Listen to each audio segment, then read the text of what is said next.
ગુજરાત સફાઈ કામદાર વિકાસ નિગમ રાજ્યના સફાઈ કામદારો અને તેમના આશ્રિતોને સ્વરોજગારી પૂરી પાડવાના હેતુથી રાજ્ય સરકાર દ્વારા ઉપલબ્ધ થયેલ ફંડમાંથી નીચે જણાવેલ યોજનાઓ અન્વયે સફાઈ કામદાર અને તેઓના આશ્રિતો પાસેથી ઓનલાઈન અરજીઓ મંગાવવા બાબત. નમસ્કાર મિત્રો, સ્વાગત છે તમારું અમારી યુટ્યુબ ચેનલ. મિત્રો, રાજ્યના સફાઈ કામદારો માટે એક મહત્વની અપડેટ આપવામાં આવી છે. સફાઈ કામદારો અને તેમના આશ્રિતોને સ્વરોજગારી પૂરી પાડવા માટે રાજ્ય સરકાર દ્વારા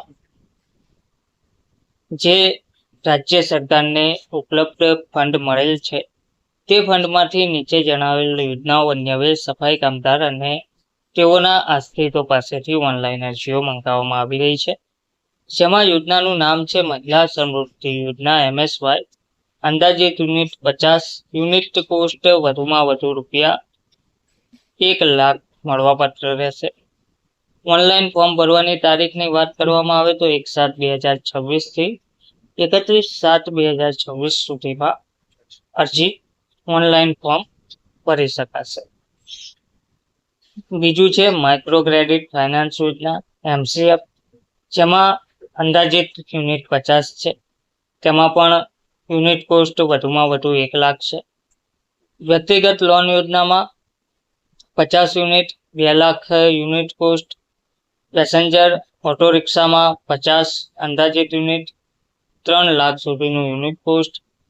અને જનરલ ટર્મ લોન યોજના GTL, જે અંદાજિત યુનિટ 80 જેટલું છે. યુનિટ કોસ્ટ વધુમાં વધુ 5 લાખ રૂપિયા છે. તો ઓનલાઈન ફોર્મ ભરવાની તારીખ 1/7/2026 થી 31/7/2026 સુધીની રહેશે. તો ઓનલાઈન અરજી કરવામાં અસમર્થ અરજદારે જરૂરી આધાર પુરાવા સહિત તાલુકા કક્ષાએ તેમજ કલ્યાણ નિરીક્ષક અને જિલ્લા કક્ષાએ મદદનીશ જિલ્લા મેનેજરશ્રીનો સંપર્ક કરવાનો રહેશે, જે આપની લોન અરજી ઓનલાઈન કરવા માટે મદદરૂપ થશે. શરતો જે છે તે ધ્યાનમાં લેવી. મૂળ ગુજરાત રાજ્યના વતની હોય તેવા સફાઈ કામદાર કે તેમના આશ્રિત હોય તેવી વ્યક્તિઓને આ લોન મળવાપાત્ર થાય છે. અરજદાર સફાઈ કામદાર કે તેમના આશ્રિતની ઉંમર જાહેરાતની તારીખે 18 વર્ષથી ઓછી નહીં અને 50 વર્ષથી વધારે ના હોવી.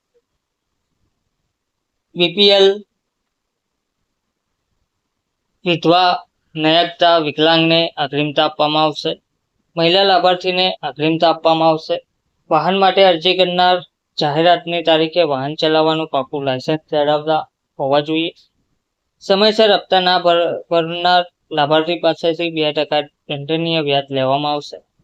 અરજદારે ગુજરાત સફાઈ કામદાર વિકાસ નિગમમાંથી લોન ધિરાણની યોજનામાં લાભ લીધેલ હોય અને નિયમિત વસૂલાત ભરતા હોય અથવા ના લેણા પ્રમાણપત્ર મેળવેલ હોય તેવા સફાઈ કામદાર અને તેમના આશ્રિતોને પણ આ યોજનાનો લાભ મળવાપાત્ર થશે. ધિરાણ મેળવ્યા બાદ રૂપિયા 1 લાખ સુધીના ધિરાણ કેસમાં 3 વર્ષના એક સરખા માસિક હપ્તામાં લાભાર્થીએ લોન પરત ભરવાની રહેશે અને રૂપિયા 1 લાખની ઉપરના ધિરાણમાં 5 વર્ષના એક સરખા માસિક હપ્તામાં 5 થી 6% વ્યાજ દરે લોન લાભાર્થીએ પરત ભરવાની રહેશે. રૂપિયા 1 લાખથી ઉપરના ધિરાણમાં GST નંબર ધરાવતી વેપારી પેઢીનું કોટેશન રજૂ કરવાનું રહેશે. રૂપિયા 1 લાખ સુધીનું ધિરાણ મેળવવા માટે 5 પોસ્ટ ડેટેડ ચેક, એક સરકારી સ્થાવર મિલકત ધરાવતા હોય તેવા જામીનદાર અને રૂપિયા 1 લાખથી વધુના ધિરાણમાં 10 પોસ્ટ ડેટેડ ચેક અને 2 સરકારી સ્થાવર મિલકત ધરાવતા હોય તેવા જામીનદારો રજૂ કરવાના રહેશે. સ્થાવર મિલકતના કિસ્સામાં પાકી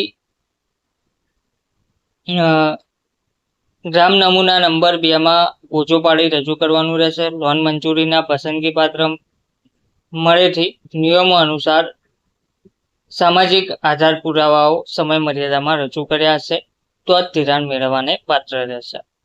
ઉપલબ્ધ ગ્રાન્ટની મર્યાદામાં ધિરાણ કરવામાં આવશે. ગ્રાન્ટ પૂર્ણ થયેથી બાકી રહેલ અરજીઓ આપોઆપ નામંજૂર કરવામાં આવશે. સ્વરોજગારલક્ષી યોજનાઓમાં વ્યવસાય મુજબ મહત્તમ યુનિટ કોસ્ટની યાદી વેબસાઇટ ઉપર ઉપલબ્ધ છે તે મુજબ રહેશે. ઉપર મુજબની પાત્રતા ધરાવતી વ્યક્તિઓ આ નિગમની યોજનાઓનો લાભ લેવા માટે તારીખ 1/7/2026 થી તારીખ 31/7/2026 સુધી નિગમની વેબસાઇટ esamajkalyan.gujarat.government.in પર ઓનલાઈન અરજી કરવાની રહેશે. અરજી ફોર્મ કન્ફર્મ થયા બાદ અરજદારે અરજી ફોર્મની પ્રિન્ટ જરૂરી આધાર પુરાવા સહિત સંબંધિત જિલ્લા કચેરી ને તારીખ 10/8/2026 ના રોજ 18 કલાક સુધીમાં જમા કરાવવાના રહેશે. ધન્યવાદ.